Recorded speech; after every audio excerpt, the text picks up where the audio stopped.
Hello mga ka-level, welcome to my channel again mga ka-level. So before na akong sugdan ang akong vlog, so please support sa akong video mga ka-level o sa tanan ako mga supporters diha. Thank you kayo sa sige niyo share sa akong live, sa akong mga followers, sa akong mga friends, mga pamilya nako diha. Thank you kayo sa inyong pagtabang nako mga ka-level. So before that, so dito na ta sa ako ang gilaagan gabi guys dito sa Gihulngan City. So mao ni nahitabo gabi mga ka-level. Let's find out and support my video.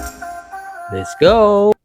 So mayong gabi mga ka-level. So naa ko ron diri sa Gihulngan to promote the Sunrise Bistro o ang usa sa owner diri sa Sunrise Bistro ato rong makauban mga ka-level. So please help me welcome ang owner nato sa Sunrise Bistro, Kuya Jerome. Mga ka-level. Hello. So mayong gabi Kuya Jerome. Hello, mga gabi sa tanan. So Kuya Jerome, unsa may ma-promote nimo sa imong Sunrise Bistro diri sa lungsod sa Gihulngan? So kini nga to ang Sunrise Bistro diri sa Gihulngan, bago-bago rin siya na open. We opened last May 4, so bulan pa na siya kapin. Now, we are promoting the vibe here as a chill place na pwede na ka mag-relax, mukaon, mag-inom gamay, dayo naapod tay open mic din pwede manganta. Unya naapod tay band every Saturday. So, gusto ra mo magpa-chill, dili kay ni chill rin siya nga place jud.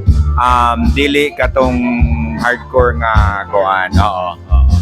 So, gusto mo good food, good place, relaxing a place, please come sa Sunrise Bistro. Would like to have you here and try our food and drinks. Maura ba na imo kuan diri sa dress tanan Kuya Jerome?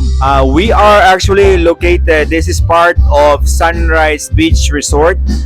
We open at 5 p.m. We close at 1 a.m.